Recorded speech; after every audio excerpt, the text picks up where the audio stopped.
உறவுகள் அனைவருக்கும் வணக்கம். இப்போ நம்ம இருக்கிற இடம் தற்போது பார்த்தீங்கன்னா மே 18 இணைய எழுச்சி மாநாடு மறைமலை நகரில் வந்து இருக்கோம். இது குருதிக்கொடை பாசறை சார்பாக முன்னெடுத்து பண்ணிட்டு இருக்கோம். என்னுடைய பேர் ராஜேஷ் இளவரசன். நான் குருதிக்கொடை பாசறையோட செய்தி தொடர்பாளராக இருக்கேன். இந்த நிகழ்வு பார்த்தீங்கன்னா கிட்டத்தட்ட இப்போ காலையில ஒரு 11 மணி அளவுல துவங்கிச்சு. இப்போ வந்து ஆர்வமா இப்போ ஒரு வெயில் காலத்துல குருதி கொடையாளர் கிடைக்கிறதே ரொம்ப சிரமம். ஆனா இந்த நேரத்துலயும் பாத்தீங்கன்னா மக்கள் வந்துட்டே இருக்காங்க. நீங்க பாத்தீங்கன்னா தெரியும் எவ்வளவு கூட்டம் இருக்குன்னு சொல்லிட்டு.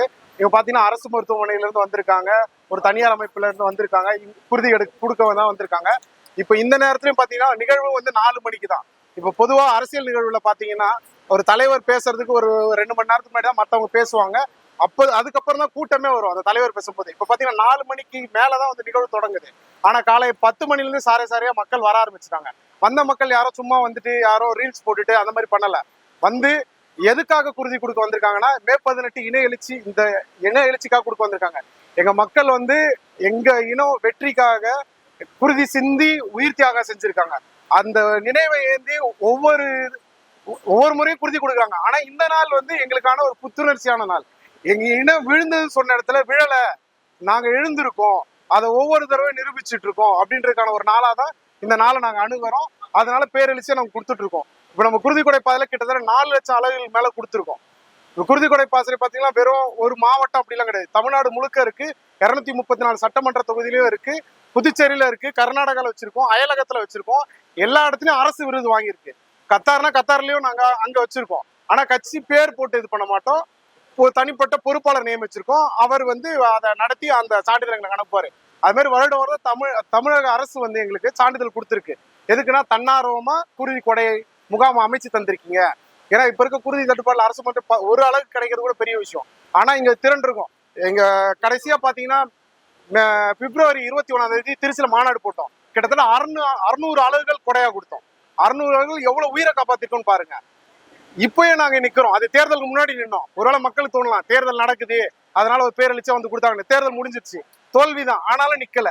இப்ப அதை விட அதிகமா தான் கொடுப்போம். அது மக்கள் மறுபடியும் தெரிஞ்சுக்கிறதுக்கான உங்களுக்கான ஒரு வாய்ப்பா இருக்கும்.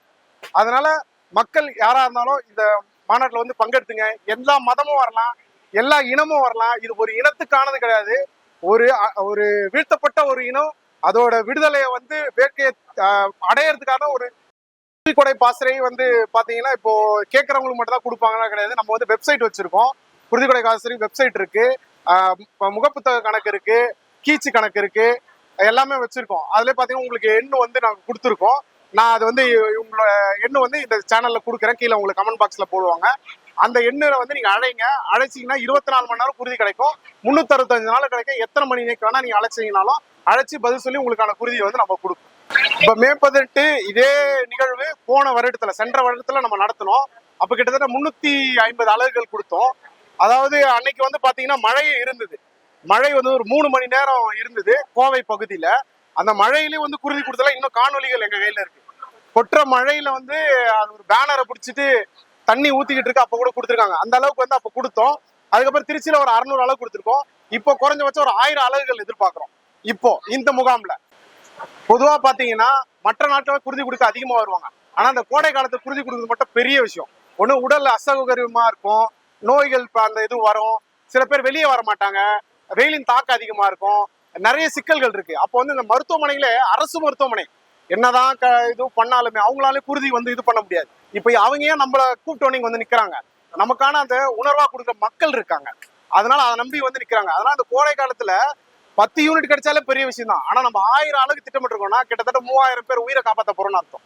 அது யாரா வேணா இருக்கலாம். அது வந்து எந்த கட்சியா இருக்கலாம், எந்த மதமா இருக்கலாம், எந்த மொழியா இருக்கலாம், எந்த இனமா இருக்கலாம், யாருக்கு போகும்னு தெரியாது. ஆனா இது எங்க இனத்தோட மாண்பு, கொடுக்கறது எங்க கடமை. அது யாருக்கு போனாலும் அது எங்களுக்கு வந்து மகிழ்ச்சி தான். பொதுவா பாத்தீங்கன்னா இப்ப நாம் தமிழர் கட்சி நிகழ்வு நடக்குது, கட்சிக்காரங்க தான் கொடுக்கணுமா அப்படின்னு எல்லாம் கிடையாது. தன்னார்வமா யாரு வேணா கொடுக்கலாம். இப்ப நீங்க எந்த மதமா இருக்கலாம், எந்த இதுவா இருக்கலாம், எந்த கட்சியா இருக்கலாம், யாரு வேணா கொடுக்கலாம். ஏன்னா இப்போ முகாம்கள் பாத்தீங்கன்னா சில பேர் தலைவர் பிறந்த நாளுக்கு பண்ணுவாங்க, இல்ல வேற ஏதாவது ஒரு நிகழ்வு பண்ணுவாங்க. ஆனா 365 நாளும் முகாம்கள் நடைபெற்றுட்டு தான் இருக்கு. ஏதாவது ஒரு மாவட்டத்துல, ஏதாவது ஒரு தொகுதியில.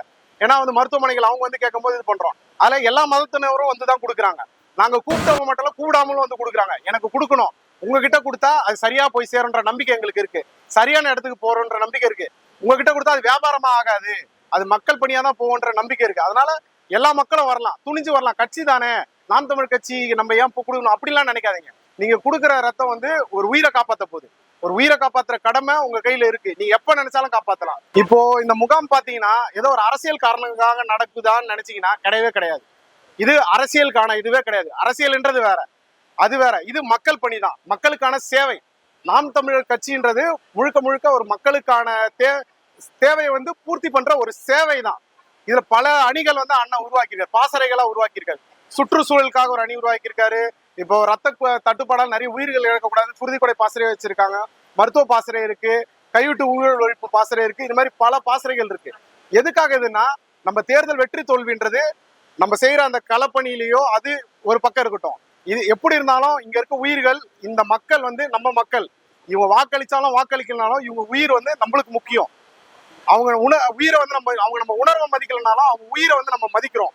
அந்த மதிப்பற்ற அந்த மதிப்பில்லா மிக்க அந்த உயிரை வந்து காப்பாற்றணுன்றதுக்காக தன்னார்வமா இது இறங்கி பண்ணிட்டு இருக்கோம். அண்ணன் வந்து சொல்ற ஒரே விஷயம் தான், தேர்தலில் ஜெயிக்கிறோம் தோக்குறோம் அதெல்லாம் களம் கிடையாது. மக்களுக்காக உழைக்கிறோமா அந்த ஒவ்வொரு நாளும் வெற்றி தான். இன்னைக்கு நடத்துறியா, 1000 உயிரை காப்பாத்துறியா, 1 லட்சம் உயிரை காப்பாத்திருமா, 4 லட்சம் அளவு கொடுத்துருக்கோம், கிட்டத்தட்ட 15-20 லட்சம் உயிரை காப்பாத்திருப்போம்.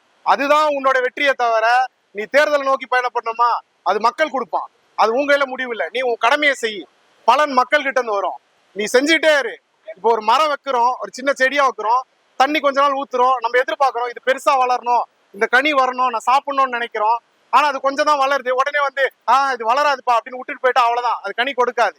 ஆனா தன்னார்வமா அதுவும் ஒரு உயிர் தான், அதுவும் வளரட்டுமே, நான் வளர்றேன், எனக்கு நேரம் இருக்கு, நான் தண்ணி ஊத்துறேன், அந்த உயிர் வளரட்டுமேன்னு சொல்லிட்டு நான் அது ஊத்தி வளர்ந்தேன்னா நாளைக்கு அதுவும் ஒரு பல உயிரை வந்து உருவாக்கும். ஒரு ஆக்சிஜனா கிடைக்கும், ஒரு நிழல் கிடைக்கும், அதுல வந்து ஒரு ஏதாவது பொருள் தயாரிக்கலாம், ஒரு பழம் கிடைக்கும், உபயோகப்படுத்தும், இந்த மண்ணோட நீர்பிடிப்பை உருவாக்கும், இவ்வளவு இது பண்ணும். ஒரு மரமே அப்படி பண்ணும் போது மனிதன் நம்ம எவ்வளவு பண்ணணும்.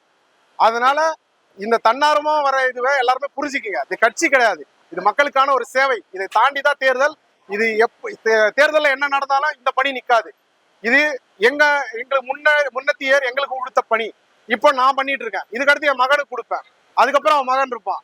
அது எவ்வளவு பேர் எப்படி பண்ணுவாங்களோ தெரியாது, ஆனா இது நிக்காது, தடையில்லாம போயிட்டே இருக்கும். இது மக்களுக்கான சேவை, இது தடையில்லாம ஒவ்வொரு வருடமும் போயிட்டே தான் இருக்கும்.